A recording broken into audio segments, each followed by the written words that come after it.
আমার প্রিয় দ্বাদশ শ্রেণীর ছাত্রছাত্রীরা, তোমাদেরকে স্বাগত জানাচ্ছি আজকের নতুন এই ভিডিওটিতে।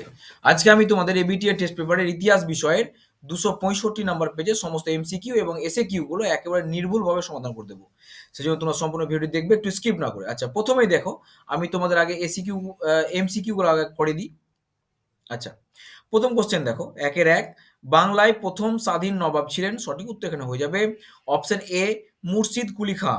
2 বৈজ্ঞানিক ইতিহাস চর্চার জনক বলা হয়। সঠিক উত্তর হয়ে যাবে অপশন এ থুকিডিডিস। এটা এখানে লেখা আছে থুকোডিডিস, কিন্তু এটা হবে থুকিডিডিস। যাই হোক, 3 দেখো, ভারতের ম্যাকিয়াভেলি নামে যিনি পরিচিত ছিলেন তিনি হলেন। সঠিক উত্তর হয়ে যাবে এখানে অপশন বি নানা ফড়নবিস। 4 3 আইন পাস হয়েছিল। সঠিক উত্তর হয়ে যাবে এখানে অপশন বি 1872 খ্রিস্টাব্দে। তারপর দেখো 5 50-এর মন্বন্তর সময় বাংলার বড়লাট ছিলেন। সঠিক উত্তর হয়ে যাবে এখানে অপশন বি লর্ড ওয়াভেল। 6 দেখো, বলা আছে স্তম্ভ মেলাতে টিপু সুলতানের সঙ্গে তোমরা মিলিয়ে দেবে শ্রীরঙ্গপত্তমের সন্ধি। রঞ্জিত সিং এর সঙ্গে চলো মিলিয়ে দাও অমৃতসরের সন্ধি। মীর কাসিমের সঙ্গে বক্সারের যুদ্ধ। আর লর্ড ডালহৌসির সঙ্গে মিলিয়ে দাও চিলিয়ানওয়ালার যুদ্ধ। ঠিক আছে। আচ্ছা, এখানে যে বিকল্পগুলি মধ্যে ডি দেখো মিলে যাচ্ছে, so D is the right answer. 7 fort William college প্রতিষ্ঠিত হয়। সঠিক উত্তর হবে অপশন সি 1800 খ্রিস্টাব্দে।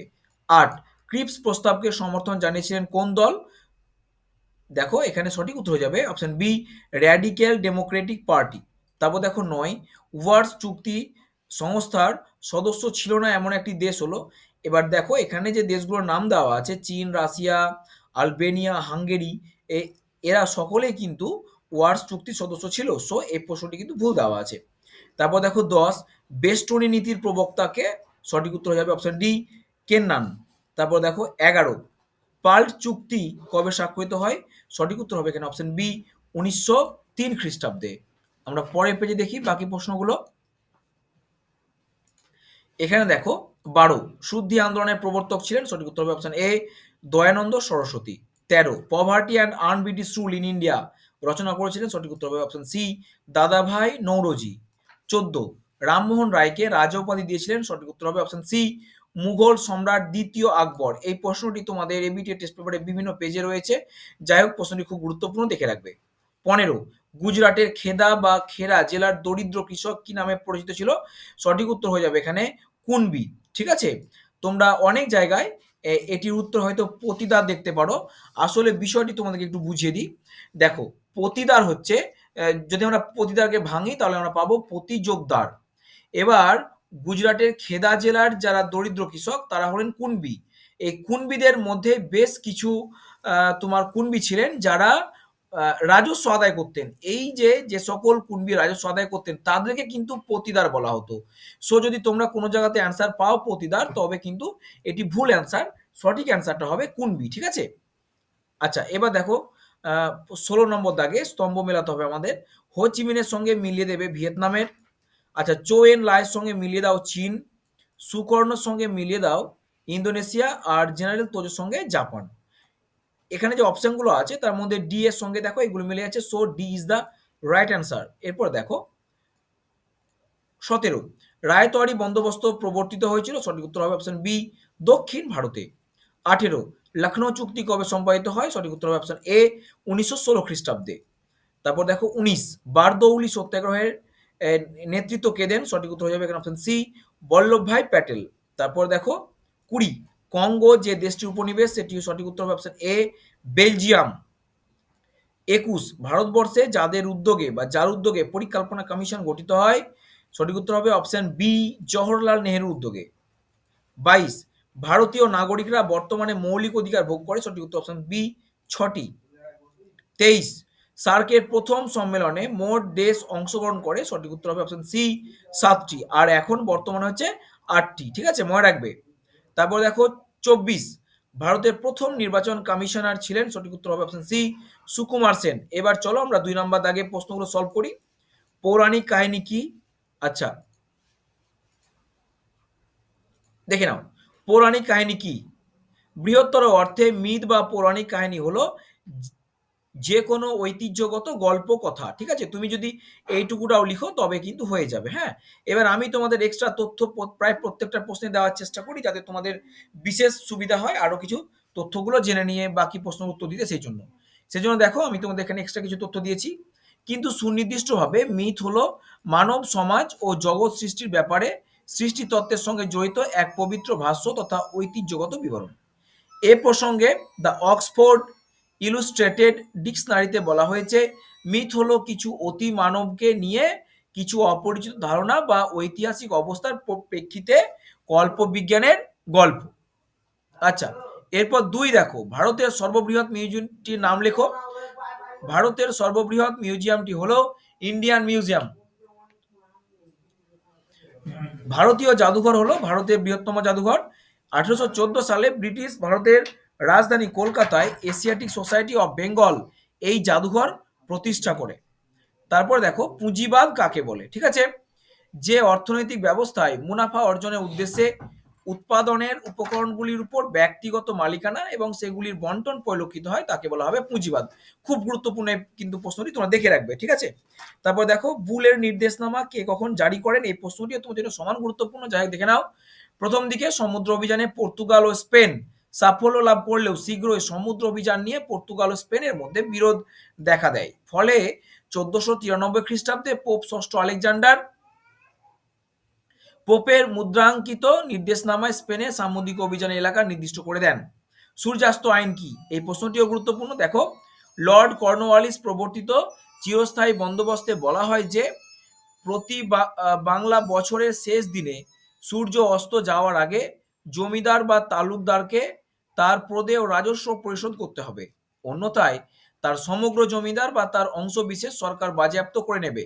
এই বিধি কিন্তু সূর্যাস্ত আইন নামে পরিচিত। তারপর দেখো ৫ রামকৃষ্ণ মিশন কে কবে কি উদ্দেশ্যে প্রতিষ্ঠা করেন, খুব গুরুত্বপূর্ণ প্রশ্ন এটিও। দেখো স্বামী বিবেকানন্দ 1897 খ্রিস্টাব্দে অসহায় আর্ত পীড়িত মানুষের সেবা, শিক্ষার প্রসার, জাতীয়তাবোধের বিকাশ প্রভৃতি জনকল্যাণমূলক কাজের উদ্দেশ্যে রামকৃষ্ণ মিশন প্রতিষ্ঠা করেন। আচ্ছা, অথবা করে এখানে পেয়ে যাবে চৌঠা মে আন্দোলনের প্রধান স্লোগান কি ছিল। চৌঠা মে আন্দোলনের প্রধান স্লোগান ছিল জিও গুয়ো বা দেশকে বাঁচাও। তোমরা এইটুকুটা লিখবে। এই প্রশ্নটি অ্যান্সার হিসাবে আমি এক্সট্রা তথ্য দিয়ে রাখি। চৌঠা মে আন্দোলন 1919 খ্রিস্টাব্দে অনুষ্ঠিত হয়। চৌঠা মের আন্দোলনের নেতৃত্ব দিয়েছিলেন চেন তু শিউ, সাই ইউয়ান পাই, সি তা চাও প্রমুখ। চৌঠা মে আন্দোলনে পিকিং বিশ্ববিদ্যালয় জড়িত ছিল। ইউয়ান সি কায়ের নৃশংসতা, কুওমিন্টাং দলকে নিষিদ্ধ বলে ঘোষণা, 21 দফা দাবির প্রতিবাদ ইত্যাদি নানান কারণে চীনে 1919 খ্রিস্টাব্দে চৌঠা মের বৌদ্ধিক আন্দোলনে কিন্তু সূচনা হয়েছিল।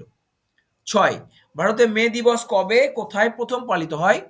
ভারতে মে দিবস প্রথম পালিত হয়েছিল 1 মে 1923 খ্রিস্টাব্দে হিন্দুস্তানের কিষাণ পার্টি দ্বারা মাদ্রাজে, ঠিক আছে? তোমরা এইটুকুটা লিখে নেবে। আমি এক্সট্রা তথ্য জন্য দিয়ে রাখছি। দেখো এই উদযাপনের সময় একটি লাল পতাকা ব্যবহার করা হয়েছিল এবং এই পতাকাটি এখন ভারতে মে দিবস উদযাপনের সমর্থক। ৭ এশিয়াবাসীদের জন্য এশিয়া এই স্লোগানটি কবে কেন প্রচার করা হয়েছিল। দ্বিতীয় বিশ্বযুদ্ধের সময় জাপানের স্লোগান ছিল এশিয়াবাসীদের জন্য এশিয়া, ঠিক আছে? কেন, দেখো এর মূল উদ্দেশ্য ছিল পশ্চিমী শক্তিগুলি নয়, এশিয়ায় কর্তৃত্ব স্থাপন করবে কে, জাপান। অথবা করে দেখো ভিয়েত মিন কি, বিদেশি শাসনমুক্ত স্বাধীন ভিয়েতনাম গঠনের জন্য হোচিমিন 1941 খ্রিস্টাব্দে league for the independence in Vietnam নামে একটি সংগঠন গড়ে তোলেন, যা সংক্ষেপে ভিয়েত মিন নামে পরিচিত। পরে কোশ্চেন দেখো জিওনিস্ট আন্দোলন কি। 19বিংশ শতকের শেষ থেকে প্যালেস্টাইন ইহুদিদের বাসভূমি এই তত্ত্বের উপর ভিত্তি করে প্যালেস্টাইনে ইহুদিদের পুনর্বাসন এবং সেখানে স্বাধীন ও সার্বভৌম ইহুদি রাষ্ট্র গড়ে তোলার উদ্দেশ্য নিয়ে যে আন্দোলনের সূচনা করে তাকে জিয়নবাদী বা জিওনিস্ট আন্দোলন বলে। উল্লেখ্য জিয়ন কথা অর্থ জেরুজালেম। তারপর দেখো ওপেক কি, 1960 খ্রিস্টাব্দে মধ্যপ্রাচ্যের পেট্রোলিয়াম রপ্তানিকারক দেশগুলির সমন্বয়ে একটি সংস্থা হিসেবে organisation of petroleum exporting countries বা ওপেক গঠিত হয়। মূলত তেলের দামের উপর নিয়ন্ত্রণ প্রতিষ্ঠা করে অধিক মুনাফা লাভ করা, খনিজ তেলের উত্তোলনের উপর নিয়ন্ত্রণ এবং খনিজ তেলকে অস্ত্র হিসাবে ব্যবহার করে পশ্চিমী সাম্রাজ্যবাদী দেশগুলিকে নিয়ন্ত্রণে রাখার উদ্দেশ্যে ইরাক, ইরান, কুয়েত ইত্যাদি দেশগুলি ওপেক গঠন করে, ঠিক আছে? আমি তোমাদেরকে এক্সট্রা তথ্য অনেকটা দিয়ে রাখলাম। অস্ট্রিয়ার রাজধানী ভিয়েনা ছিল ওপেকের সদর দপ্তর। আমি তোমাদের এই চ্যানেলের মাধ্যমে বাংলা ইতিহাস, রাষ্ট্রবিজ্ঞান, দর্শন এবং শিক্ষাবিজ্ঞান এই ৫টি বিষয়ের এবিটিএ টেস্ট পেপারের সমস্ত পেজের এমসিকিউ এবং এসিকিউ গুলো একেবারে নির্ভুলভাবে সমাধান করে দিচ্ছি। তাছাড়া শিক্ষা সংক্রান্ত যাবতীয় আপডেট তোমরা পরবর্তী দিনে সবার প্রথমে আমার এই চ্যানেলের মাধ্যমে পেয়ে যাবে। সেজন্য যদি তোমরা আজকে কেউ আমার চ্যানেল নতুন হয়ে থাকো, অবশ্যই চ্যানেলটিকে সাবস্ক্রাইব করে পাশে থাকবে। তারপর দেখো, অথবা কত খ্রিস্টাব্দে গণপ্রজাতন্ত্রী চীনে উত্থান ঘটে? ১৯৪৯ খ্রিস্টাব্দের ১লা অক্টোবর মাও জেদং এর নেতৃত্বে চীনের পিকিং শহরে গণতন্ত্রের প্রতিষ্ঠা ঘটে বা উত্থান ঘটে। কোন অঞ্চল বাংলার ডান্ডি নামে পরিচিত? কলকাতা থেকে চুঁচুড়া পর্যন্ত গঙ্গার ২ তীরবর্তী অঞ্চল বাংলার ডান্ডি নামে পরিচিত। অথবা দেখো, দ্য ইন্ডিয়ান মুসলমানস গ্রন্থটির রচয়িতাকে? দ্য ইন্ডিয়ান মুসলমানস গ্রন্থটির রচয়িতা হলেন উইলিয়াম হান্টার। ১১, খসড়া সংবিধান কমিটির সভাপতিত্ব কে করেন? কবে এই সংবিধান গৃহীত ও প্রবর্তিত হয়? খসড়া সংবিধান কমিটির সভাপতিত্ব করেন ডক্টর বি.আর. আম্বেদকর। তারপর দেখো, মিরাট ষড়যন্ত্র মামলায় অভিযুক্ত দুজন ভারতীয় ব্যক্তির নাম লেখো। মিরাট ষড়যন্ত্র মামলায় অভিযুক্ত দুজন শ্রমিক নেতা হলেন মুজাফর আহমেদ এবং পিসি যোশী। মিরাট ষড়যন্ত্র মামলায় অভিযুক্ত ৩৩ জন কমিউনিস্ট নেতার মধ্যে ৩ জন বিদেশি নাগরিক ছিলেন। তোমাদেরকে এটি এক্সট্রা তথ্য দিয়ে রাখলাম। এরা হলেন Philip Spratt, Benjamin Francis Bradley এবং লেস্টার হাচিনসন। ঠিক আছে? অথবা করে দেখো, বলা হয়েছে কে কত সালে ভার্নাকুলার প্রেস অ্যাক্ট বাতিল করেন? লর্ড লিপন ১৮৮২ খ্রিস্টাব্দে ভার্নাকুলার প্রেস অ্যাক্ট বাতিল করেন। তারপর দেখো ১৫ নম্বর কোশ্চেন, কবে কোথায় ভারতের মহাকাশ গবেষণা কেন্দ্র ইসরো স্থাপন করা হয়? ইসরোর পুরো নাম দেখে নাও, ইন্টারন্যাশনাল স্পেস রিসার্চ অর্গানাইজেশন। স্বাধীন ভারতের প্রথম প্রধানমন্ত্রী জওহরলাল নেহরু এবং ডক্টর বিক্রম সারাভাইয়ের উদ্যোগে, মানে যৌথ উদ্যোগে ১৯৬২ খ্রিস্টাব্দে অন্ধ্রপ্রদেশের শ্রীহরিকোটাতে ইসরো গড়ে উঠেছিল। অথবা দেখো, দক্ষিণ আফ্রিকার প্রথম অশ্বেতাঙ্গ রাষ্ট্রপ্রধানের নাম কি?